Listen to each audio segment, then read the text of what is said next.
저 사람 민지 안 아니에요? 눈이 내리는 겨울 오후, 재벌 회장 부부의 차가 시장 골목에서 멈춰 섰습니다. 창밖으로 보이는 낯익은 뒷모습, 호떡을 굽는 남자, 그의 등과 가슴엔 쌍둥이 아이들이 안겨 있었습니다. 죽었다고 했잖아요. 3년 전 사고로 죽었다던 사위. 그가 살아서 아이들을 키우고 있었습니다. 저 아이들은 누구예요? 차 안 침묵 속에 흐르는 눈물. 재벌가를 떠났던 사위. 그가 홀로 키우고 있던 쌍둥이의 비밀. 그리고 3년간 아무도 몰랐던 진실이 밝혀집니다. 오늘 사연 시작하기 전에 무료 버튼인 구독과 좋아요는 저에게 큰 힘이 됩니다. 그리고 어디서 듣고 계신지 댓글 남겨주시면 반갑게 인사드릴게요. 그럼 오늘 사연 시작합니다. 눈이 내리고 있었습니다. 굵은 눈송이들이 쉼없이 하늘에서 떨어져 내렸죠. 겨울 오후의 공기는 차갑고 무거웠습니다. 검은색 세단 한 대가 시장 골목 앞에서 멈춰 섰어요. 차량 행렬이 막혀 있었거든요. 앞차들이 천천히 움직이는 탓에 한도연의 차도 그대로 정지할 수밖에 없었습니다. 뒷좌석에 앉아있던 한도연은 창밖을 무심히 바라보고 있었어요. 70줄에 접어든 나이지만 여전히 고든 자세를 유지하고 있었습니다. 대기업 회장이라는 직함은 그를 평생 긴장 속에 살게 만들었죠. 옆자리에는 아내 문혜란이 앉아 있었어요. 60대 후반의 그녀 역시 단정한 옷차림에 조용한 표정을 하고 있었습니다. 차는 여전히 움직이지 않았어요. 한도연은 시선을 돌려 창밖 풍경을 훑었습니다. 시장 골목이었어요. 좁은 길 양쪽으로 노점들이 늘어서 있었죠. 과일 파는 할머니, 떡볶이 장사하는 아주머니, 군고구마 굽는 아저씨. 그런 평범한 풍경들 사이로 작은 리어카 하나가 눈에 들어왔습니다. 김이 모락모락 피어오르고 있었어요. 호떡판이었습니다. 리어카 옆에는 남자 하나가 서서 호떡을 뒤집고 있었어요. 그 남자의 등에는 작은 아이 하나가 엎여 있었습니다. 1살에서 2살쯤 되어 보이는 아이였죠. 아이는 아빠 등에 매달린 채 고개를 까딱이고 있었어요. 그런데 남자의 앞쪽을 보니 또 다른 아이가 하나 더 있었습니다. 포대기로 가슴에 꼭 안겨 있는 아이였어요. 같은 나이 또래로 보이는 아이였죠. 쌍둥이인 것 같았습니다. 앞에 안긴 아이가 울기 시작했어요. 응애, 응애. 작은 울음소리가 바람에 실려 들렸습니다. 남자는 집게를 내려놓고 장갑을 벗었어요. 그리고 아이 쪽으로 고개를 숙였습니다. 맨손으로 아이의 얼굴을 닦아주고 있었어요. 눈물인지 콧물인지 모를 것을 손수건으로 조심스럽게 닦아주고 있었죠. 아빠 여기 있어. 조금만 기다려. 남자의 목소리가 들렸습니다. 낮고 다정한 목소리였어요. 아이를 달래는 말투였죠. 남자는 다시 집게를 들고 호떡을 뒤집기 시작했습니다. 등에 업힌 아이는 여전히 아빠 어깨에 기대어 있었어요. 그 순간이었습니다. 한도연의 몸이 굳어버렸어요. 창밖을 응시하던 그의 눈이 크게 떠졌습니다. 숨이 멎은 것처럼 움직임이 멈췄죠. 그는 고개를 앞으로 내밀며 창밖을 다시 봤어요. 눈을 가늘게 뜨고 남자의 얼굴을 자세히 들여다봤습니다. 저 사람. 한도연의 입에서 나직한 말이 흘러나왔어요. 믿기지 않는다는 듯한 목소리였습니다. 옆에 앉아있던 문혜란이 남편의 시선을 따라 창밖을 봤어요. 그녀도 리어카 앞에 선 남자를 보게 됐습니다. 문혜란의 얼굴이 하얗게 변했어요. 손으로 입을 막았습니다. 숨을 삼키는 소리가 들렸죠. 그녀는 믿을 수 없다는 표정으로 남편을 돌아봤어요. 여보 설마 최민재 아니에요? 떨리는 목소리였습니다. 문혜라는 다시 창밖을 봤어요. 남자는 여전히 호떡을 굽고 있었습니다. 등에 아이를 업고 앞에 아이를 안은 채로요. 앞에 안긴 아이는 울음을 그치고 조용히 아빠 품에 안겨 있었어요. 한도연은 대답하지 않았습니다. 그저 창밖을 뚫어지게 바라볼 뿐이었어요. 그의 머릿속이 복잡해졌습니다. 죽었다고 들었던 사위였어요. 3년 전 딸 한서윤이 직접 말했었죠. 교통사고로 죽었다고. 그 말을 듣고 한도연은 더 이상 묻지 않았습니다. 끝난 일이라고 생각했었죠. 그런데 지금 눈앞에 있었어요. 최민재가 살아서 호떡을 팔면서 문혜란의 목소리가 다시 들렸습니다. 저 아이들은 누구예요?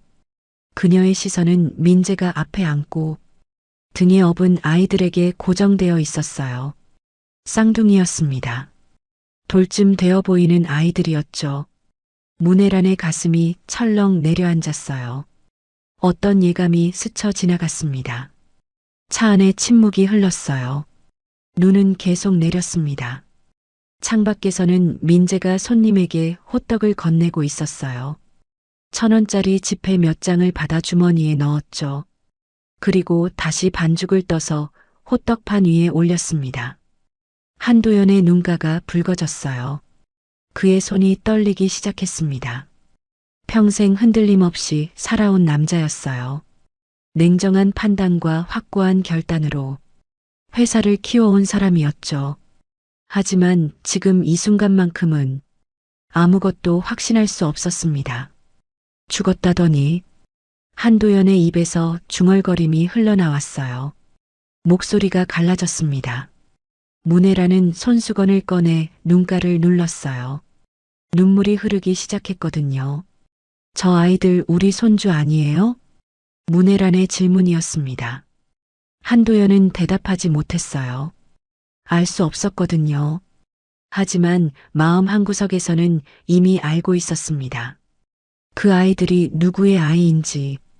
앞차가 움직이기 시작했어요. 운전기사가 천천히 엑셀을 밟았습니다. 차는 다시 앞으로 나아갔어요. 리어카는 점점 뒤로 멀어졌습니다. 한도연과 문혜라는 뒤를 돌아보며 창밖을 계속 바라봤어요. 민재는 여전히 호떡을 굽고 있었습니다.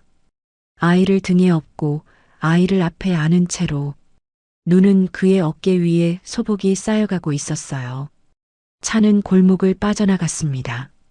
하지만 한도연 부부는 한참 동안 말을 잇지 못했어요. 그저 서로를 바라보며 눈물만 흘렸습니다. 시간이 거슬러 올라갑니다. 7년 전 봄이었어요. 한도연과 문혜란에게는 딸이 하나 있었습니다. 한서윤이었어요.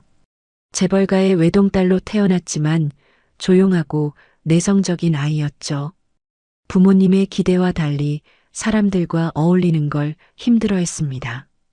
대학교 캠퍼스에는 벚꽃이 흩날리고 있었습니다. 서윤은 동아리 모임에 처음 나왔어요. 사진 동아리였죠. 조용한 성격 탓에 사람들과 잘 어울리지 못했던 서윤이었습니다. 그날도 구석에 혼자 앉아 카메라만 만지작거리고 있었어요. 그때 누군가 다가왔습니다. 이 카메라 좋네요. 어디 거예요? 최민재였어요.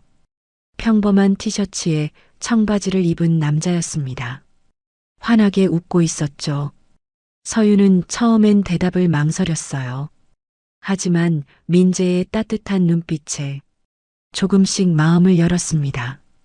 아버지가 물려주신 거예요. 와, 그럼 되게 오래된 거네요. 필름 카메라 아직도 쓰세요? 네, 디지털보다 좋아서요. 그렇게 두 사람은 카메라 이야기를 나누기 시작했어요. 민재는 사진에 대해 잘 몰랐지만 열심히 물어봤습니다. 서윤은 처음으로 자기 이야기를 편하게 할 수 있었죠. 그 후로 두 사람은 자주 만났어요. 주말마다 함께 사진을 찍으러 다녔습니다. 한강공원, 남산, 북촌 한옥마을. 민재는 늘 서윤의 카메라 가방을 들어줬어요. 서윤은 민재의 서툰 포즈에 웃음을 터뜨렸죠. 이렇게 서 있으면 돼요? 아니요. 너무 딱딱해요. 자연스럽게요. 이게 자연스러운 건데. 하나, 둘, 셋. 찰칵. 민재의 어색한 표정이 필름에 담겼습니다. 서윤은 웃으며 다시 찍자고 했어요. 민재도 웃으며 고개를 끄덕였죠. 그런 시간들이 쌓여갔습니다. 어느 날 민재가 조심스럽게 물었어요. 서윤 씨 나랑 사귈래요? 한강변 벤치에 앉아 있을 때였습니다. 서윤은 고개를 숙였어요. 얼굴이 빨개졌죠. 네. 작은 목소리였지만 민재에게는 또렷하게 들렸습니다. 민재는 서윤의 손을 꼭 잡았어요. 두 사람은 그렇게 연인이 됐습니다. 데이트는 언제나 소박했어요. 비싼 레스토랑 대신 학교 앞 분식집에 갔습니다. 떡볶이 한 접시를 나눠 먹었어요. 영화관에선 팝콘을 사서 반씩 나눠 먹었죠. 민재는 늘 서윤을 배려했습니다. 추우면 말해요. 제 옷 입어요. 괜찮아요. 안 추워요. 거짓말. 손이 꽁꽁 얼었잖아요. 민재는 자기 자켓을 벗어 서윤에게 입혀줬어요. 서윤은 그런 민재가 좋았습니다. 자신을 있는 그대로 받아주는 사람. 부족한 부분을 채우려 애쓰지 않아도 되는 사람. 함께 있으면 편안한 사람. 민재도 서윤을 사랑했어요. 조용하지만 따뜻한 서윤의 마음을 알았거든요. 1년이 흘렀습니다. 민재는 서윤에게 프로포즈했어요. 나랑 결혼해 줄래요? 서윤은 울먹이며 고개를 끄덕였습니다. 네, 좋아요. 하지만 문제는 그 다음이었어요. 서윤이 부모님께 민재를 소개했을 때였습니다. 한도영과 문혜라는 민재를 보자마자 표정이 굳었어요. 집안이 어디신가요? 평범한 가정입니다. 아버지는 회사원이시고, 직장은요? 중소기업 다니고 있습니다. 한도연은 아무 말도 하지 않았어요. 문혜라는 억지로 미소를 지었죠. 하지만 두 사람 모두 마음속으론 반대하고 있었습니다. 서윤은 그걸 알았어요. 하지만 민재를 포기할 수 없었습니다. 저 이 사람 아니면 결혼 안 할 거예요. 서윤의 단호한 말에 부모는 결국 허락했어요. 결혼식이 열렸습니다. 성대한 결혼식이었어요. 하지만 민재는 내내 불편했습니다. 낯선 사람들의 시선이 따가웠거든요. 저 사람이 서윤이 남편이래. 집안이 어디래? 글쎄 잘 모르겠던데. 속삭이는 소리들이 들렸어요. 민재는 애써 웃으며 인사했습니다. 결혼 후 두 사람은 재벌가 저택으로 들어갔어요. 한도연은 민재에게 회사 일을 시켰습니다. 사위니까 당연히 우리 회사에서 일해야지. 민재는 거절할 수 없었어요. 회사에 출근한 첫날부터 시작됐습니다. 말투 좀 고치세요. 너무 평범해요. 예. 여기는 대기업이에요. 말투도 격식 있게 해야죠. 비서실 직원이 차갑게 말했어요. 민재는 고개를 숙였습니다. 식사 자리도 편하지 않았어요. 포크를 드는 순서, 냅킨을 놓는 위치, 와인 잔을 잡는 법. 모든 게 낯설었습니다. 민재, 포크는 왼손으로 들어야지. 문혜란이 부드럽게 말했지만 목소리엔 질책이 담겨 있었어요. 민재는 포크를 다시 들었습니다. 손이 떨렸죠. 친척 모임은 더 힘들었어요. 민재 씨 아버지는 뭐 하시는 분이에요? 회사원입니다. 아, 그래요? 어느 회사요? 작은 회사라 잘 모르실 거예요. 그렇군요. 대화는 거기서 끝났습니다. 사람들은 더 이상 민재에게 말을 걸지 않았어요. 대신 서로끼리만 이야기했죠. 민재는 구석에 혼자 서 있었습니다. 서윤이 다가왔어요. 미안해, 우리 집안 사람들이 좀. 괜찮아. 민재는 웃으며 대답했지만 마음은 편하지 않았어요. 밤마다 민재는 생각했습니다. 나는 남편이 아니라 시험 받는 사람 같아. 매일 평가받는 기분이었어요. 말 한마디, 행동 하나하나가 감시당하는 느낌이었죠. 숨이 막혔습니다. 서유는 민재를 위로했어요. 조금만 참아. 시간 지나면 괜찮아질 거야. 하지만 시간이 지나도 달라지는 건 없었습니다. 민재는 점점 지쳐갔어요. 웃음이 사라졌습니다. 말수도 줄어들었죠. 서유는 그런 민재를 보며 가슴이 아팠어요. 하지만 어떻게 해줄 수 없었습니다. 부모님과 민재 사이에서 서윤도 힘들었거든요. 그렇게 2년이 흘렀습니다. 민재의 마음속엔 균열이 생기기 시작했어요. 어느 겨울밤이었습니다. 민재는 회사에서 돌아와 방문을 닫았어요. 온몸에 힘이 빠져 있었습니다. 오늘도 하루 종일 시선과 평가 속에서 살았거든요. 서유는 화장대 앞에 앉아 있었어요. 거울 너머로 민재의 지친 얼굴이 보였습니다. 오늘도 힘들었어? 서윤이 조심스럽게 물었어요. 민재는 대답하지 않았습니다. 그저 침대 끝에 털썩 앉았죠. 두 손으로 얼굴을 감쌌어요. 한참 동안 침묵이 흘렀습니다. 서윤은 민재 옆으로 다가가 앉았어요. 무슨 일 있었어? 서윤아. 민재가 입을 열었습니다. 목소리가 낮게 깔렸어요. 나 더는 못 버티겠어. 서윤의 가슴이 철렁 내려앉았습니다. 왜? 무슨 일 있었어? 오늘 회의 때였어. 내가 의견 하나 냈거든. 민재는 천천히 말을 이었어요. 그랬더니 회장님이 아버님이 그러시더라. 뭐라고? 사위 주제에 나서지 말라고. 서유는 숨을 삼켰습니다. 민재는 쓴웃음을 지었어요. 회의실에 다른 사람들도 다 있었어. 부장님들, 이사님들, 모두가 듣는 앞에서 그렇게 말씀하셨어. 서유는 아무 말도 할 수 없었어요. 민재가 다시 입을 열었습니다. 여기선 숨 쉬는 것조차 눈치야. 밥 먹을 때도, 걸을 때도, 말할 때도 항상 누군가 나를 지켜보고 있어. 틀린 거 없나? 이상한 거 없나? 민재의 목소리가 떨렸어요. 나는 이 집안에 어울리지 않는 사람 같아. 서유는 민재의 손을 잡았습니다. 그런 말 하지 마. 사실이잖아. 민재가 서윤을 바라봤어요. 눈빛엔 깊은 상처가 담겨 있었습니다. 나는 여기서 사람 취급도 못 받아. 그냥 회장님 사위. 그것뿐이야. 서윤은 눈물이 핑 돌았어요. 하지만 뭐라 위로해야 할지 몰랐습니다. 민재의 말이 거짓이 아니란 걸 알았거든요. 조금만 더 참아. 서윤이 간신히 말했어요. 시간 지나면 아버지도 마음 푸실 거야. 민재는 고개를 저었습니다. 2년이 지났어. 2년. 그런데 뭐가 달라졌어? 아무것도 안 달라졌잖아. 오히려 더 심해졌어. 서유는 입술을 깨물었어요. 반박할 말이 없었습니다. 민재가 일어섰어요. 창가로 걸어가 밖을 내다봤습니다. 넓은 정원이 보였어요. 높은 담장 너머로 도시의 불빛이 반짝였죠. 이 집은 너무 커. 민재가 중얼거렸습니다. 근데 나한텐 감옥 같아. 서윤이 다가왔어요. 미안해, 내가 더 잘할게. 내가 뭘 잘못했어? 민재가 서윤을 돌아봤습니다. 너도 힘들잖아.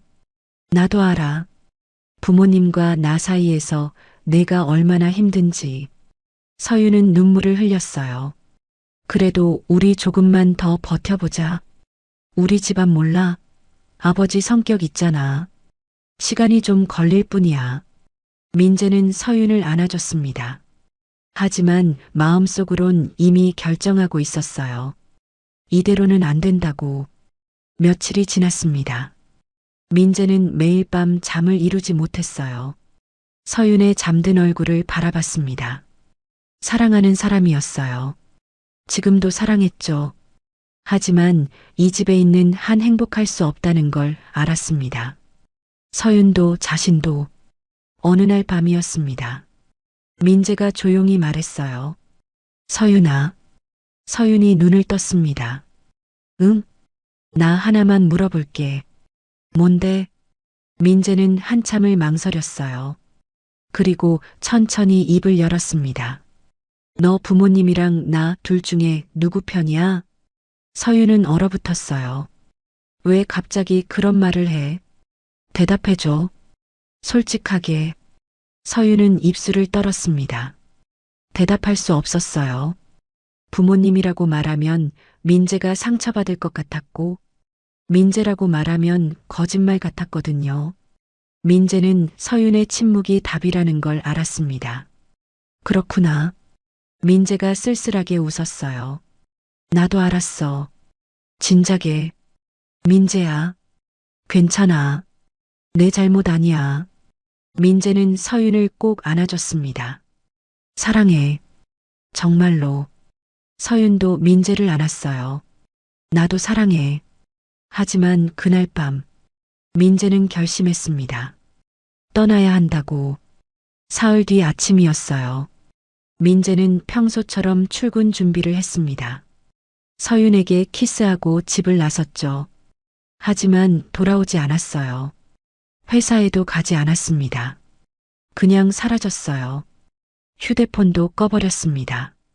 떠나기 전 민재는 서윤에게 쪽지 하나를 남겼어요. 서랍 깊숙이 넣어뒀습니다. 서윤이 나중에 발견할 거라 생각하며 쪽지엔 이렇게 적혀 있었어요. 미안해. 그리고 고마워. 차라리 내가 사고로 죽은 걸로 해. 그게 너한테도 나한테도 나을 것 같아. 행복해. 제발. 민재는 그렇게 조용히 사라졌습니다. 아무에게도 말하지 않고 흔적도 남기지 않고 그저 바람처럼 떠나갔어요. 민재가 사라진 다음 날 아침이었습니다. 서윤은 민재가 돌아오지 않는다는 걸 알았어요. 옷장을 열어보니 민재의 옷 몇 벌이 사라져 있었습니다. 서랍을 뒤지다가 쪽지를 발견했죠. 손이 떨렸어요. 쪽지를 읽는 순간 주저앉고 말았습니다. 차라리 내가 사고로 죽은 걸로 해. 민재의 글씨였어요. 서윤은 쪽지를 움켜쥐고 울었습니다. 하지만 아무에게도 말하지 않았어요. 한도연은 사위가 출근하지 않았다는 보고를 받았습니다. 처음엔 대수롭지 않게 생각했어요. 하지만 이틀, 사흘이 지나도 소식이 없자 달라졌죠. 비서실장, 최민재 찾아. 한도연이 차갑게 명령했습니다. 비서실장은 곧바로 움직였어요. 회사 인력을 총동원했습니다. 운전기사들에게도 지시가 내려갔어요. 최민재 본 사람 있으면 즉시 보고해. 민재가 다녔던 장소들을 샅샅이 뒤졌습니다. 회사 근처, 자주 가던 식당, 친구들 연락처. 하지만 아무것도 나오지 않았어요. 한도연은 외부 인맥까지 동원했습니다. 경찰 고위직에 있는 지인에게 연락했어요. 사람 하나 찾아야 하는데. 누굽니까? 내 사위야. 행방이 묘연해. 하지만 민재는 흔적을 완전히 지운 상태였습니다. 휴대폰은 이미 해지돼 있었어요. 마지막 통화 기록도 사흘 전이 전부였죠. 직장도 사직서를 내고 나간 뒤였습니다. 인사팀에 확인해 보니 이메일로 사직서가 와 있었어요. 개인 사정으로 퇴사합니다. 단 한 줄뿐이었습니다. 민재의 대학 친구들에게도 연락했어요. 하지만 모두 같은 대답이었습니다. 요즘 연락 안 돼요. 한 달 전부터 전화를 안 받더라고요. 민재는 철저하게 준비하고 떠난 거였어요. 누구도 찾을 수 없게. 일주일이 지났습니다. 한도연은 서재에 앉아 있었어요. 문혜란이 차를 가져왔습니다. 도대체 어디 간 걸까요? 문혜란이 걱정스럽게 말했어요. 한도연은 대답하지 않았습니다. 그저 창밖을 바라볼 뿐이었죠. 마음 한구석엔 불안함이 자리 잡고 있었어요. 내가 너무 심하게 한 건가? 하지만 입 밖으로 내지는 않았습니다. 그날 저녁이었어요. 서윤이 부모님 방문을 두드렸습니다. 들어와. 한도연의 목소리가 들렸어요.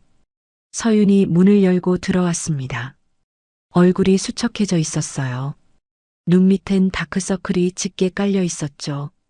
며칠 동안 제대로 먹지도 자지도 못한 게 분명했습니다. 문혜란이 깜짝 놀라 일어났어요. 서윤아, 얼굴이 왜 그래? 서윤은 대답하지 않았습니다. 그저 소파에 조용히 앉았어요. 두 손을 무릎 위에 가지런히 모았습니다. 한도연도 서윤을 바라봤어요. 뭔가 심상치 않은 분위기였습니다. 한참 동안 침묵이 흘렀어요. 서윤이 천천히 입을 열었습니다. 아빠, 목소리가 떨렸어요.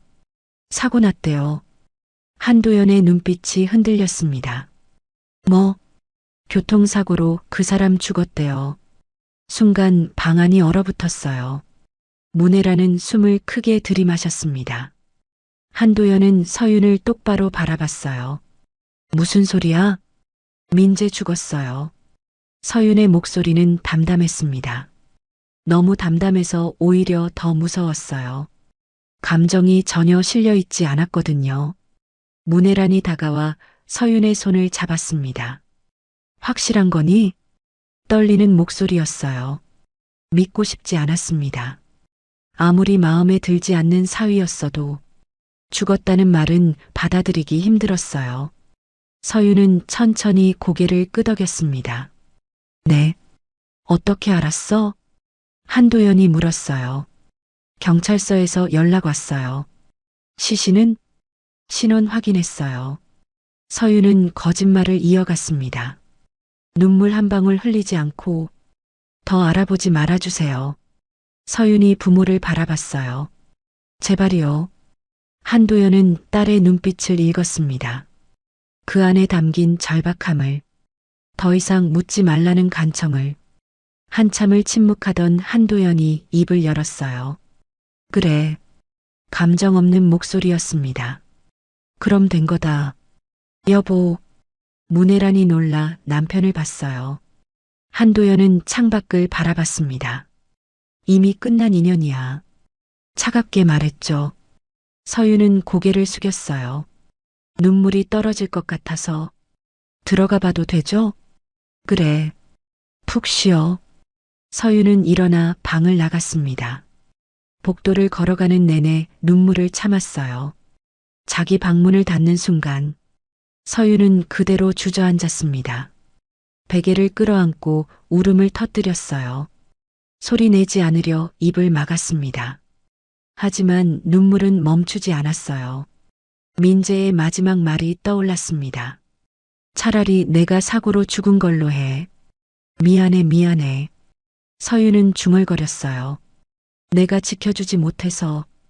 그날 밤 서윤은 잠들지 못했습니다. 시간이 흘렀어요. 서윤은 변했습니다. 회사 일에만 매달렸어요. 주말에도 출근했습니다. 밤늦게까지 일했죠. 웃음이 사라졌어요. 예전처럼 카메라를 들지도 않았습니다. 친구들 연락도 끊었어요. 문혜란이 걱정스럽게 물었습니다. 서윤아, 좀 쉬엄쉬엄 해. 괜찮아요. 서윤은 짧게 대답할 뿐이었어요. 결혼 이야기는 금기어가 됐습니다. 누가 꺼내기라도 하면 서윤은 자리를 떠났어요.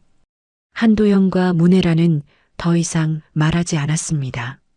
사위의 죽음을 정리된 문제로 받아들였어요. 체면을 지켰죠. 주변 사람들에겐 이렇게 말했습니다. 사위가 사고로 세상을 떠났네. 안타깝지만 어쩔 수 없지. 그렇게 모든 게 묻혔습니다. 하지만 그들은 몰랐어요. 그 선택이 훗날 가장 큰 후회가 될 줄은. 2달이 흘렀습니다. 서윤은 평소처럼 회사에 출근했어요. 하지만 몸 상태가 이상했습니다. 아침마다 속이 메스꺼웠어요. 어지러움도 계속됐죠. 점심을 먹다가 화장실로 뛰어가기 일쑤였습니다. 비서가 걱정스럽게 물었어요. 이사님, 괜찮으세요? 응, 괜찮아.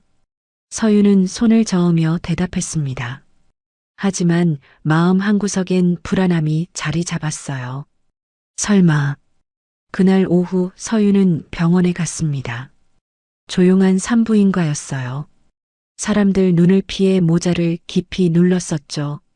검사를 받고 결과를 기다렸습니다. 손이 떨렸어요.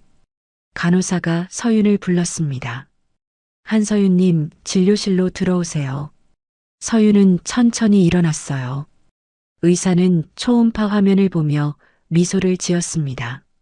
축하드립니다. 임신하셨어요. 2달 정도 됐네요. 서윤은 숨을 삼켰어요. 의사가 화면을 가리켰습니다. 여기 보이시죠? 그런데 의사가 화면을 확대했어요. 쌍둥이세요. 네. 서윤의 눈이 커졌습니다. 여기 하나, 그리고 여기 또 하나. 2명이에요. 서윤은 말을 잃었어요. 검사지를 받아들었습니다. 쌍둥이. 그 글자들이 눈에 들어왔죠. 괜찮으세요? 의사가 물었지만 서윤은 대답하지 못했어요. 그저 검사지를 쥔 채 멍하니 앉아 있었습니다. 병원을 나와 차에 올랐어요. 운전석에 앉았지만 시동을 걸지 못했습니다. 검사지를 다시 봤어요. 임신, 쌍둥이, 민재의 아이들. 서윤의 눈에서 눈물이 떨어졌습니다. 머릿속에 부모님 얼굴이 스쳤어요. 아버지 한도연의 차가운 목소리가 들리는 것 같았습니다. 지우라고 할 거야. 어머니 문혜란의 걱정 어린 얼굴도 보였어요. 아빠 없는 아이는 재벌가 망신이야. 이혼녀 딸을 둔 것도 모자라. 남편이 사고로 죽어서 혼자 된 딸이라니. 주변 사람들의 시선과 수군거림. 부모님이 얼마나 마음 불편해할지 뻔했습니다. 이미 답은 정해져 있었어요. 부모에게는 절대 말할 수 없었습니다. 서윤은 결심했습니다. 민재를 찾아야 해. 그날부터 서윤은 혼자 민재를 찾기 시작했어요. 대학 동아리 선배에게 먼저 연락했습니다. 혹시 민재 연락처 아세요? 민재? 한참 연락 안 됐는데. 마지막으로 언제 통화하셨어요? 한 반년 됐나? 그때도 전화 안 받더라. 실마리가 없었어요. 결혼 전 민재와 친했던 친구들에게도 물어봤습니다. 민재 어디 있는지 아니? 모르겠어. 완전히 잠수 탔어. 핸드폰도 바뀐 것 같던데. 모두 같은 대답이었어요. 일주일이 지났습니다. 2주일이 지났습니다. 서윤의 배는 조금씩 불러오고 있었어요. 아직 티는 안 났지만 옷이 조금씩 끼기 시작했습니다. 초조함이 커졌어요. 밤마다 잠들지 못하고 뒤척였습니다. 정말 죽은 건 아니겠지. 내가 거짓말한 게 진짜가 된 건 아니겠지. 죄책감이 밀려왔어요.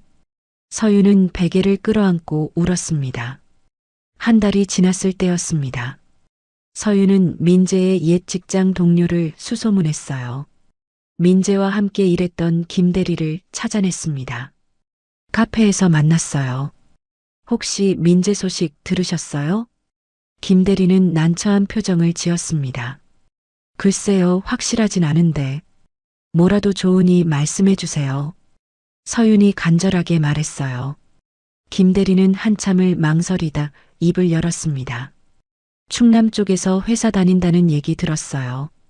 충남이요? 어느 도시요? 천안이라고 들었어요. 근처 어딘가. 정확한 곳은요? 그건 저도 친구한테 들은 얘긴데 확실하진 않아요. 서윤은 고맙다며 자리에서 일어났어요. 실마리를 찾은 거였습니다. 다음 날 서윤은 충남 천안으로 향했어요. 회사 일은 비서에게 맡겼습니다. 건강 문제로 휴가를 낸다고 했죠. 모자를 깊이 눌러 쓰고 마스크를 썼습니다. 천안 시내를 돌아다녔어요. 작은 회사들을 찾아다니며 물어봤습니다. 하지만 아무도 민재를 모른다고 했어요. 근처 아산, 온양까지 범위를 넓혔습니다. 사흘째 되던 날이었어요. 한 작은 골목에서였습니다. 서윤은 지쳐서 벤치에 앉아 있었어요. 그때 저 멀리 익숙한 뒷모습이 보였습니다. 골목 끝에 서 있는 남자. 서윤의 심장이 쿵 내려앉았어요. 민재. 서윤이 작게 불렀습니다. 남자가 고개를 돌렸어요. 최민재였습니다. 수염이 자라 있었고 얼굴은 여위어 있었어요. 하지만 분명 민재였죠. 민재는 서윤을 보자마자 굳어버렸습니다. 왜 왔어? 낮은 목소리였어요. 서윤은 마스크를 벗었습니다. 눈물이 흘러내렸어요. 찾았어, 드디어. 돌아가. 여긴 올 곳이 아니야. 민재가 돌아섰습니다. 서윤은 민재의 팔을 잡았어요. 민재야, 들어줘. 할 말 없어. 나 임신했어. 순간 민재의 몸이 얼어붙었습니다. 천천히 서윤을 돌아봤어요. 무슨 소리야? 우리 아이야. 3달 됐어. 서윤은 떨리는 손으로 가방에서 초음파 사진을 꺼냈습니다. 민재에게 내밀었어요. 민재는 사진을 받아들었습니다. 작은 생명이 보였어요. 아이가 2이야. 서윤이 말했습니다. 쌍둥이래. 민재의 손이 떨렸어요. 한참 동안 사진을 바라봤습니다. 서윤이 다시 입을 열었어요. 우리 부모님 알잖아. 목소리가 떨렸습니다. 이 아이들 분명 못 지킬 거야. 지우라고 할 거야. 재벌가 망신이라고. 이혼녀 딸도 창피한데 혼자 애까지 낳는다고. 주변 시선 때문에라도 절대 허락 안 할 거야. 서윤의 눈에서 눈물이 떨어졌어요. 나도 알아. 내가 비겁한 거. 엄마 노릇도 못하면서. 근데 민재야. 서윤이 민재를 똑바로 봤습니다. 그래도 이 아이들만은 살리고 싶어. 민재는 한참을 침묵했어요. 초음파 사진을 다시 들여다봤습니다. 나. 민재가 입을 열었어요. 내가 키울게. 서윤은 울음을 터뜨렸습니다. 미안해, 정말 미안해. 됐어. 그런 말하지 마. 2 사람은 한참을 말없이 서 있었어요. 그날 밤 서윤과 민재는 오랜 이야기를 나눴습니다. 서윤은 결심했어요. 해외 체류를 핑계로 1년간 사라지기로 했습니다. 부모에겐 건강 문제로 요양을 간다고 말했죠. 개월이 흘렀습니다. 서윤은 조용한 시골 병원에서 아이를 낳았어요. 쌍둥이였습니다. 남자아이 하나, 여자아이 하나. 서윤은 아이들을 안고 울었어요. 병실에서 이틀을 함께 지냈습니다. 젖을 물렸습니다. 작은 손을 잡았어요. 얼굴을 들여다봤죠. 민재를 닮았어요. 사흘째 되던 날, 민재가 병실에 왔습니다. 서윤은 아이들을 민재에게 안겨줬어요. 이건 도망이야, 알아. 서윤의 목소리가 떨렸습니다. 그래도 제발 우리 아이들 살려줘. 내가 엄마 노릇 못해도 너만은 아빠로 남아줘. 민재는 아무 말 없이 아이들을 안았습니다. 작고 따뜻한 생명이었어요. 그 순간부터 민재는 아버지가 됐습니다. 아이들을 안은 순간부터 민재의 삶은 완전히 달라졌습니다. 처음 며칠은 정신이 하나도 없었어요. 아이들은 2~3시간마다 울었습니다. 배고프면 울고, 기저귀가 젖으면 울고, 이유 없이도 울었어요. 민재는 잠을 잘 수가 없었습니다. 한 아이를 재우면 다른 아이가 깼어요. 밤새 안고 달래기를 반복했죠. 눈 밑에 다크서클이 짙어졌습니다. 분유를 타는 것도 서툴렀어요. 처음엔 온도를 잘못 맞춰서 아이가 입을 대지 않았습니다. 왜 안 먹지? 민재는 당황했어요. 인터넷을 검색해서 다시 배웠습니다. 손목에 떨어뜨려 온도를 확인하는 법, 젖병 각도를 맞추는 법, 트림을 시키는 법, 하나하나 익혀갔어요. 기저귀 가는 것도 쉽지 않았습니다. 처음엔 테이프를 너무 세게 붙여서 아이 배를 눌렀어요. 아이가 울자 민재는 식은땀을 흘렸습니다. 미안해, 아빠가 서툴러서. 다시 풀고 조심스럽게 다시 채웠어요. 열흘쯤 지났을 때였습니다. 민재는 현실을 마주했어요. 돈이 필요했습니다. 분유가, 기저귀가, 방세. 아이 둘을 키우려면 생각보다 훨씬 많은 돈이 들었어요. 다니던 회사는 그만뒀습니다. 아이들을 맡길 곳이 없었거든요. 어린이집은 돌이 넘어야 갈 수 있었어요. 혼자서 아이 둘을 키우며 일할 방법을 찾아야 했습니다. 민재는 고민 끝에 결정했어요. 장사를 하기로. 자본이 적게 들고 시간을 조절할 수 있는 일. 호떡 장사였습니다. 중고로 리어카를 샀어요. 호떡판도 구했습니다. 재료를 사서 집에서 반죽을 준비했어요. 아이들이 자는 새벽 시간을 이용했습니다. 첫 장사 나간 날, 민재는 한 아이를 등에 업고 한 아이를 앞에 안았어요. 포대기 2개로 단단히 묶었습니다. 리어카를 끌고 시장으로 갔죠. 무거웠어요. 아이들 무게에 리어카까지. 땀이 비 오듯 흘렀습니다. 하지만 멈출 수 없었어요. 시장 골목 한쪽에 자리를 잡았습니다. 호떡을 굽기 시작했어요. 반죽을 떠서 판 위에 올렸습니다. 지글지글 소리가 났어요. 고소한 냄새가 퍼졌습니다. 그런데 문제가 생겼어요. 앞에 안긴 아이가 울기 시작한 거였습니다. 으앙! 민재는 당황했어요. 손님이 와 있었거든요. 저기요, 호떡 2개요. 네, 잠시만요. 민재는 집게를 내려놓았습니다. 장갑을 벗고 아이를 달랬어요. 아빠 여기 있어. 조금만 기다려. 손수건으로 아이 얼굴을 닦아줬습니다. 아이는 계속 울었어요. 손님은 기다리다 지쳐 그냥 갔습니다. 민재는 한숨을 쉬었어요. 장사를 멈추고 아이에게 분유를 먹였습니다. 리어카 옆에 앉아서요. 그렇게 첫날은 호떡을 거의 팔지 못했습니다. 집에 돌아와 아이들을 재웠어요. 민재는 탁자에 앉아 계산을 해봤습니다. 오늘 번 돈 5,000원. 재료비 빼면 3,000원 남았어요. 이걸로 어떻게? 고개를 떨구었습니다. 하지만 포기할 수 없었어요. 다음 날도 나갔습니다. 그 다음 날도 조금씩 요령이 생겼어요. 아이들이 배부를 때 나가면 덜 울었습니다. 등에 업힌 아이가 자면 앞에 안긴 아이만 신경 쓰면 됐어요. 손님이 오면 빨리 굽는 법도 익혔습니다. 한 달이 지났을 때 민재는 하루에 2만 원 정도 벌 수 있게 됐어요. 많지 않았지만 아이들을 먹이고 방세 낼 수 있는 돈이었습니다. 하지만 몸은 점점 망가졌어요. 허리가 아팠습니다. 아이 둘을 하루 종일 업고 안고 있으니 당연했죠. 밤엔 아이들 때문에 잠을 설쳤어요. 아침엔 새벽같이 일어나 반죽을 했습니다. 눈밑이 푹 꺼졌어요. 살도 빠졌습니다. 하지만 민재는 버텼어요. 아이들이 웃을 때면 힘이 났습니다. 아빠. 돌이 지나자 아이들이 옹알이를 시작했어요. 아빠, 아빠.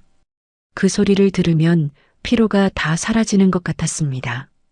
어느 날 밤이었어요. 아이들을 재우고 민재는 작은 방에 앉아 있었습니다. 아이들의 잠든 얼굴을 바라봤어요.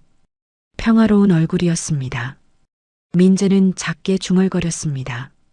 엄마는 너희를 정말 사랑했어. 아빠가 대신 키우지만 엄마 마음은 항상 너희 곁에 있을 거야. 눈물이 흘렀어요. 서윤이 그리웠습니다. 하지만 이제 돌아갈 수 없다는 것도 알았어요. 2년이 흘렀습니다. 아이들은 쑥쑥 자랐어요. 걷기 시작했습니다. 말도 조금씩 늘었죠. 아빠 배고파?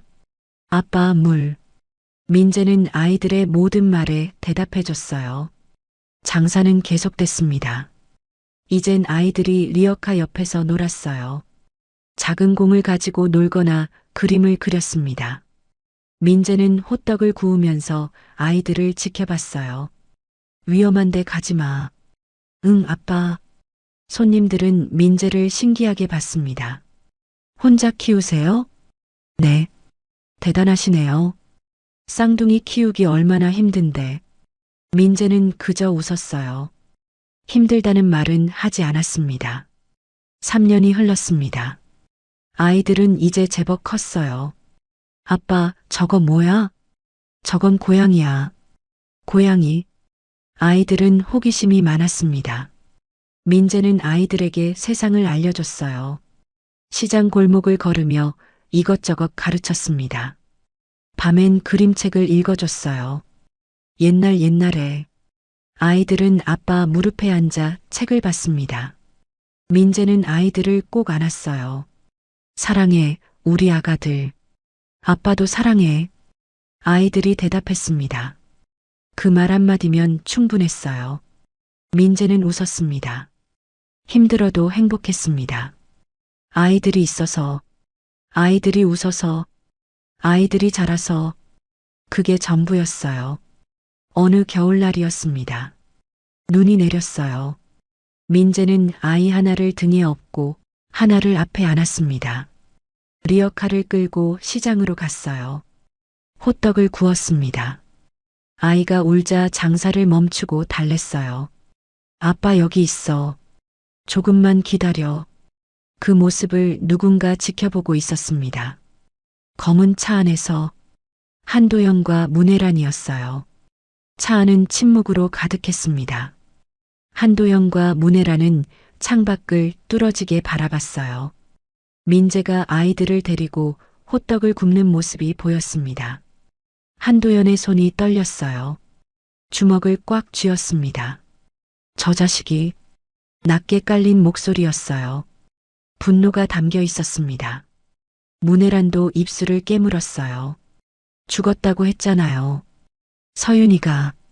그런데 저렇게 멀쩡히 살아있고 아이까지 둘이나. 문혜란의 목소리가 떨렸습니다. 한도연이 차 문을 열려고 했어요. 당장 가서 따져 묻겠어. 문혜란이 남편의 팔을 잡았습니다. 여보, 잠깐만요. 나요. 지금 가면 안 돼요. 사람들 다 보잖아요. 한도연은 이를 악물었어요. 하지만 문을 닫았습니다. 문혜란의 말이 맞았거든요. 우릴 속였잖아요. 문혜란이 말했습니다. 아이까지 낳아놓고 우리한텐 한마디도 없이. 눈물이 흘렀어요. 우리 딸이 우리 서윤이가 혼자 애를 낳고 저 사람한테 맡기고 얼마나 힘들었을까. 한도연은 고개를 돌렸습니다. 창밖에 민재를 다시 봤어요. 저 자식이 우리 딸을 이렇게 만들어 놓고 사라진 거야. 책임도 안 지고 죽은 척하고 도망친 거지. 분노가 치솟았습니다. 하지만 동시에 의문도 들었어요. 그럼 저 아이들은 뭐지? 왜 혼자 키우고 있지? 한도연은 운전기사에게 말했습니다. 여기서 기다려. 네, 회장님. 그날 이후 한도연 부부는 매일 그 골목에 왔어요. 멀리서 민재를 지켜봤습니다. 며칠이 지났습니다. 첫째 날, 민재는 평소처럼 호떡을 굽고 있었어요. 아이 하나가 울기 시작했습니다. 민재는 즉시 장사를 멈췄어요. 장갑을 벗고 아이를 달랬습니다. 괜찮아, 괜찮아. 손님이 기다렸지만 민재는 아이를 먼저 챙겼어요. 문혜란이 그 모습을 봤습니다. 아이를 먼저 생각하네요. 작게 중얼거렸어요. 둘째 날, 비가 내렸습니다. 민재는 우산도 없이 아이들을 품에 안았어요. 자기 몸으로 아이들을 감쌌습니다. 리어카 위에 비닐을 덮었죠. 아빠 괜찮아? 아이가 물었어요. 응, 아빠는 괜찮아. 민재는 웃으며 대답했습니다. 하지만 온몸이 젖어 있었어요. 한도연이 그 모습을 봤습니다. 표정이 조금 흔들렸어요. 셋째 날, 앞에 안긴 아이 이마가 뜨거웠습니다. 열이 난 거였어요. 민재는 즉시 리어카를 정리했어요. 장사를 접었습니다. 아저씨, 호떡 하나요. 손님이 불렀지만 민재는 고개를 저었어요. 죄송합니다. 오늘은 여기까지예요. 아이를 꼭 안고 뛰기 시작했습니다. 병원으로 가는 길이었어요. 등에 업힌 아이도 함께 흔들렸습니다. 아빠 어디가? 동생 아파서 병원 가는 거야. 민재는 숨을 헐떡이며 달렸어요. 한도연 부부의 차가 그 뒤를 따라갔습니다. 민재는 작은 소아과에 들어갔어요. 한참 후 나왔습니다. 아이는 약을 먹고 잠들어 있었어요. 민재는 아이를 꼭 안고 천천히 걸었습니다. 다행이다, 큰일 아니라니. 혼잣말이었어요. 안도의 한숨을 쉬었습니다. 차 안에서 문혜란이 눈물을 닦았어요. 여보, 저 사람 저렇게 키우고 있었어요. 혼자서 아이 둘을. 한도연은 대답하지 않았습니다. 하지만 마음이 흔들리고 있었어요. 넷째 날, 민재는 아이들을 데리고 공원에 갔어요. 장사를 쉬는 날이었습니다. 아이들은 그네를 탔어요. 아빠 밀어줘. 그래, 꽉 잡아. 민재는 뒤에서 그네를 밀어줬습니다. 아이들이 웃었어요. 와, 재밌다. 민재도 웃었습니다. 행복한 표정이었어요. 한도연 부부는 벤치에 앉아 그 모습을 봤습니다. 저렇게 웃는 모습 오랜만이네요. 문혜란이 말했어요. 우리 사위였을 때는 한 번도 저렇게 안 웃었잖아요. 한도연은 고개를 숙였습니다. 가슴이 먹먹했어요. 그날 밤, 한도연 부부는 집으로 돌아왔습니다. 거실에 앉아 있었어요. 서윤이 퇴근해서 들어왔습니다. 다녀왔습니다. 작은 목소리였어요. 얼굴엔 웃음이 없었습니다. 평소처럼 무표정한 얼굴이었죠. 서윤아, 밥 먹었니? 문혜란이 물었어요. 네. 회사에서요. 그래, 푹 쉬어. 서윤은 자기 방으로 들어갔습니다. 문이 닫혔어요. 한도영과 문혜란은 서로를 바라봤습니다. 서윤이 저렇게 산 지 3년이에요. 문혜란이 말했어요. 웃는 걸 한 번도 못 봤어요. 친구도 안 만나고 취미도 다 버리고 그냥 회사만 다녀요. 한도연은 창밖을 봤습니다. 밤하늘에 별이 보였어요. 우리가 너무 몰아붙였어. 작은 목소리였습니다. 문혜란이 남편을 봤어요. 최민재를요? 응. 한도연은 고개를 끄덕였습니다. 저 사람도 나름 최선을 다했을 거야. 우리 집안에 맞추려고. 근데 우린 한 번도 인정 안 했지. 계속 틀렸다고만 했어. 문혜란은 눈물을 닦았어요. 그래도 우리 딸을 버리고 간 건 버린 게 아니야. 한도연이 말을 끊었습니다. 도망친 거지. 우리한테서. 우리가 너무 숨막히게 했으니까. 침묵이 흘렀어요. 한도연은 서윤의 방문을 바라봤습니다. 서윤이도 평생 혼자 살 거야. 저렇게 우리 때문에 우리가 민재를 내쫓아서 우리가 서윤이를 불행하게 만든 거야. 문혜란이 울었어요. 소리 내지 않고 조용히 울었습니다. 한도연도 눈시울이 붉어졌어요. 이제라도 뭔가 해야 할 것 같아. 늦었지만 우리가 잘못한 거 인정해야 할 것 같아. 문혜란이 고개를 들었습니다. 어떻게요? 모르겠어. 아직은. 한도연이 한숨을 쉬었어요. 근데 이대로 둘 순 없어. 저 아이들 우리 손주잖아. 민재도 애들 아빠니까. 서윤이도 불행하고. 이 모든 게 우리 잘못이야.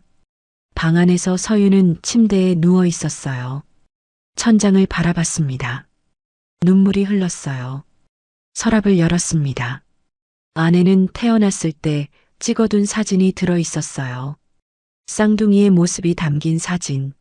서윤은 사진을 꺼내 들었습니다. 얼마나 컸을까?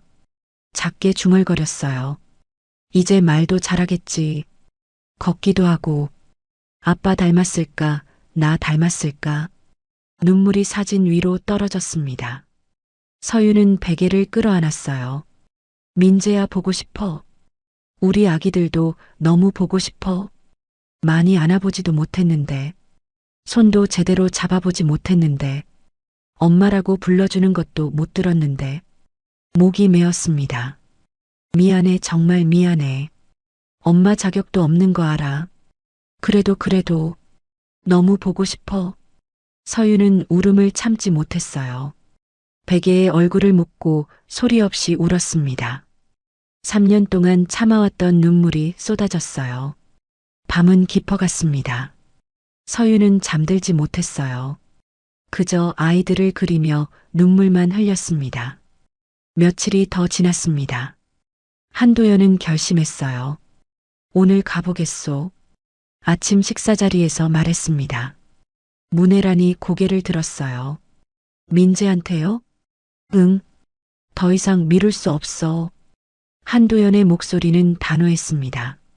문혜란은 잠시 망설이다 고개를 끄덕였어요. 저도 같이 갈게요. 그래. 두 사람은 차에 올랐습니다.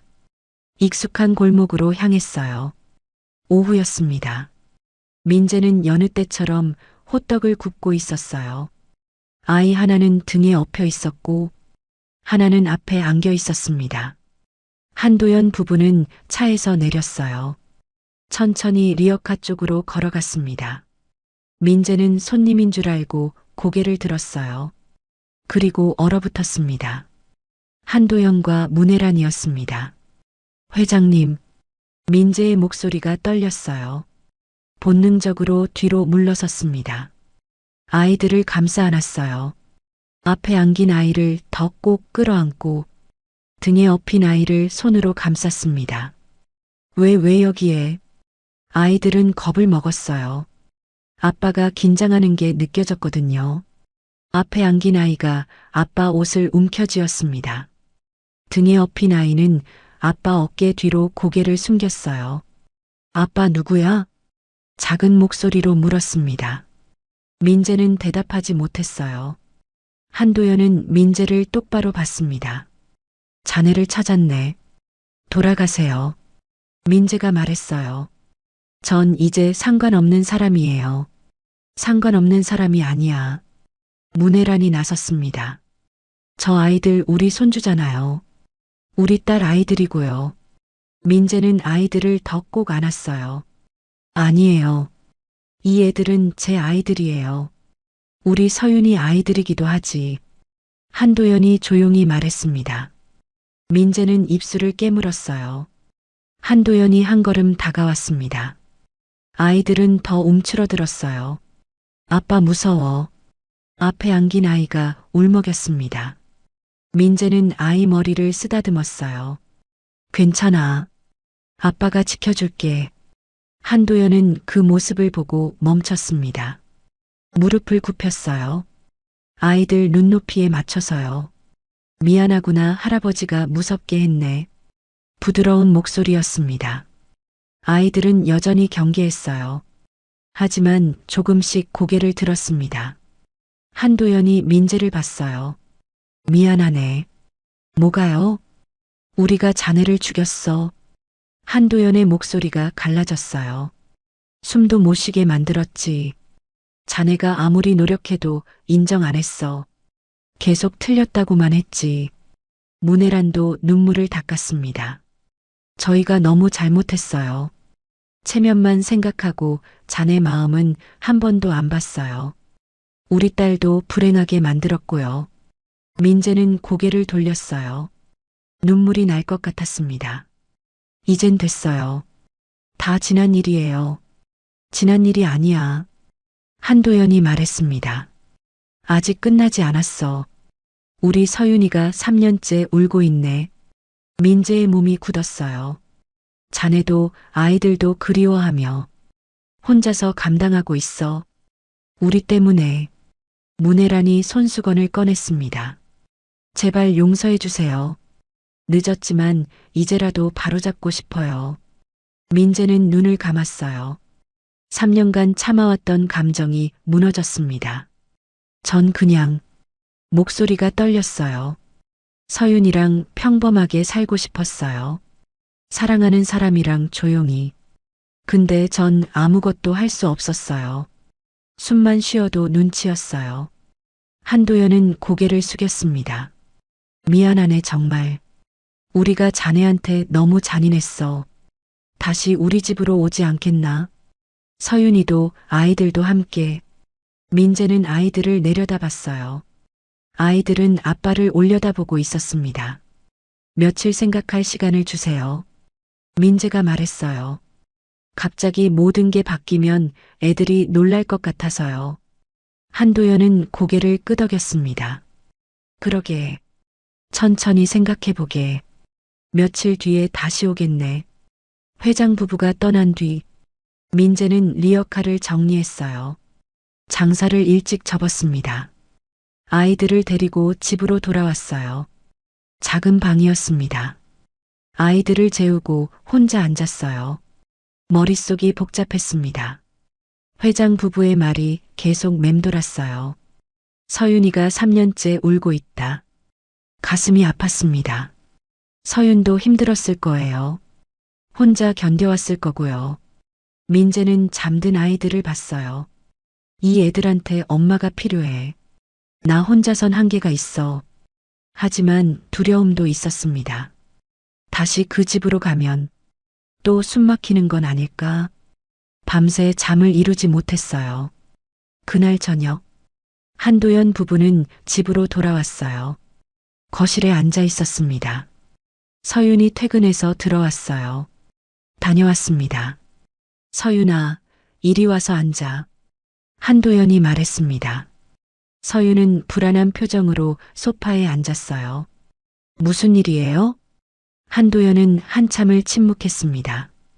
그리고 천천히 입을 열었어요. 민재를 찾았어. 서윤의 얼굴이 하얗게 변했습니다. 뭐라고요? 살아있더구나. 아이들도 봤어.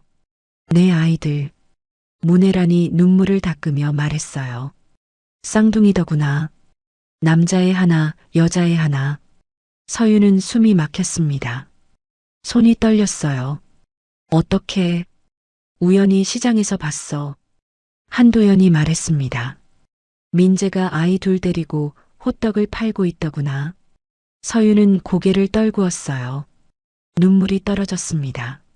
문혜란이 다가와 서윤의 손을 잡았어요. 서윤아, 왜 말 안 했어? 임신한 거, 아이 낳은 거. 우리한테 왜 숨겼니? 서윤은 울음을 터뜨렸습니다. 말할 수 없었어요. 왜? 엄마 아빠가 뭐라고 하실지 뻔했잖아요. 서윤의 목소리가 떨렸어요. 지우라고 하실 거 알았어요. 재벌가 망신이라고. 이혼녀에 혼자 애까지 낳는다고. 주변 시선 때문에 안 된다고 하실 것 뻔했죠. 문혜라는 가슴을 쳤습니다. 그래서 혼자 나와서 민재한테 맡긴 거야? 네. 서윤은 고개를 끄덕였어요. 다른 방법이 없었어요. 아이들을 지키려면 그것밖에. 한도연도 눈시울이 붉어졌습니다. 우리가 그렇게 무서운 부모였나? 아니에요. 아니야. 맞는 말이야. 한도연이 말을 끊었어요. 우리가 너한테도 민재한테도 너무 잔인했어. 체면만 생각하고 너희 마음은 안 봤지. 서윤은 울면서 말했습니다. 그래도 저도 잘못했어요. 엄마 노릇도 못하면서 아이들 아빠한테만 떠넘기고 매일 그리워하면서도 한 번도 찾아가지 못했어요. 문혜란이 서윤을 안았어요. 이제라도 다시 시작하자. 민재한테 가자. 아이들도 만나고 우리 모두 다시 시작하는 거야. 서윤은 엄마 품에서 울었습니다. 3년 동안 참아왔던 눈물이 쏟아졌어요. 며칠이 흘렀습니다. 한도연 부부는 다시 그 골목을 찾았어요. 이번엔 서윤도 함께였습니다. 차에서 내렸어요. 서윤은 떨리는 발걸음으로 걸었습니다. 저 멀리 리어카가 보였어요. 민재가 호떡을 굽고 있었습니다. 아이들이 옆에서 놀고 있었어요. 서윤은 멈췄습니다. 다리에 힘이 빠졌어요. 가봐. 한도연이 등을 떠밀었습니다. 서윤은 천천히 걸었어요. 민재는 손님인 줄 알고 고개를 들었습니다. 그리고 얼어붙었어요.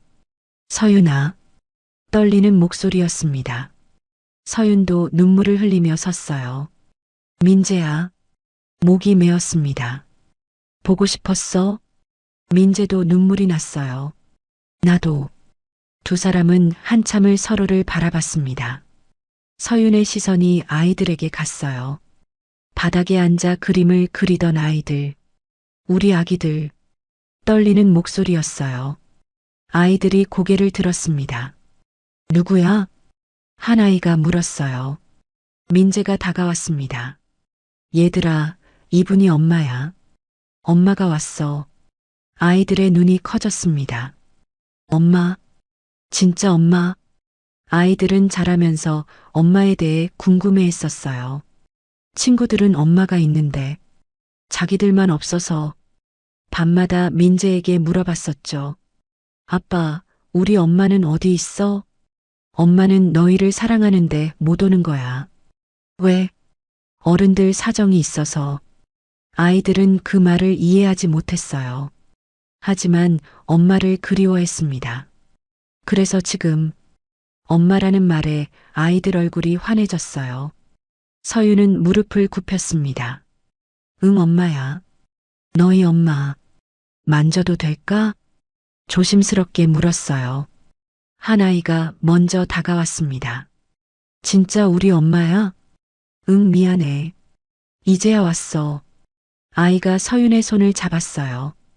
따뜻하다. 그러고는 서윤을 안았습니다. 엄마.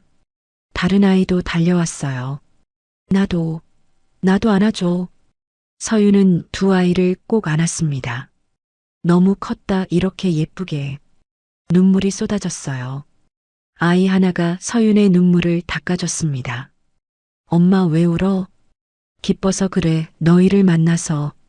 우리도 엄마 보고 싶었어. 맨날 아빠한테 물어봤어. 엄마 언제 와? 서윤은 아이들을 더 꼭 안았어요. 미안해, 늦어서 정말 미안해. 민재는 그 모습을 보며 눈물을 흘렸어요. 서윤이 민재를 봤습니다. 미안해, 혼자 다 떠맡겨서. 괜찮아. 혼자 키우느라 얼마나 힘들었어. 애들이 있어서 괜찮았어. 서윤은 민재에게 다가갔어요. 고마워, 우리 아이들 지켜줘서. 나도 고마워. 낳아줘서. 두 사람은 서로를 안았습니다. 3년 만에 포옹이었어요. 한도영과 문혜란도 다가왔습니다. 아이들이 두 사람을 봤어요. 할아버지, 할머니, 지난번에 만났던 기억이 있었습니다. 문혜란이 무릎을 굽혔어요. 우리 손주들 할머니가 너무 보고 싶었어. 아이 하나를 안아 올렸습니다. 한도연도 다른 아이를 안았어요. 할아버지가 늦어서 미안하구나. 아이가 한도연의 뺨을 만졌습니다. 할아버지 왜 울어? 행복해서 그래. 시간이 흘렀습니다. 한 달 뒤 한도연과 문혜란의 집 거실이었어요. 아이들이 뛰어다니고 있었습니다. 할아버지 잡아봐. 할머니도 같이. 한도연은 무릎을 굽히고 아이들을 쫓아갔어요. 잡았다. 아이를 안아 올렸습니다. 아이가 깔깔 웃었어요. 문혜란은 다른 아이와 그림을 그리고 있었습니다. 할머니, 이거 봐. 우와, 우리 손주 그림 정말 잘 그리네. 서윤은 소파에 앉아 그 모습을 봤어요. 민재가 옆에 앉았습니다. 행복해? 민재가 물었어요. 응, 꿈만 같아. 서윤이 대답했습니다. 민재가 서윤의 손을 잡았어요. 한도연이 아이를 안고 다가왔습니다. 민재, 네, 아버님. 고맙네. 아이들 잘 키워줘서 제가 더 감사합니다. 문혜란도 다가왔어요. 서윤아, 민재야. 우리 이제 진짜 가족이야. 다시는 떨어지지 말자. 서윤은 눈물을 닦았습니다. 네, 엄마. 저녁이 됐어요. 넓은 식탁에 7명이 앉았습니다. 음식이 차려졌어요. 한도연이 잔을 들었습니다. 오늘 이렇게 다 같이 모여서 기쁘네. 늦었지만 이제라도 함께 할 수 있어서 우리 가족 건강하고 행복하자. 모두 잔을 부딪혔어요. 아이들은 주스 컵을 들었습니다. 건배. 웃음소리가 집안을 가득 채웠어요. 밤이 깊었어요. 아이들은 서윤과 민재 사이에서 잠들었습니다. 서윤은 아이들의 잠든 얼굴을 봤어요. 민재도 같은 곳을 보고 있었습니다. 행복하지? 서윤이 물었어요. 응, 너무. 나도. 앞으로도 계속 이렇게 살자. 그래. 평생. 두 사람은 손을 잡았습니다. 창밖으로 달빛이 들어왔어요. 따뜻한 빛이 네 사람을 비췄습니다. 새로운 시작. 다시 찾은 행복.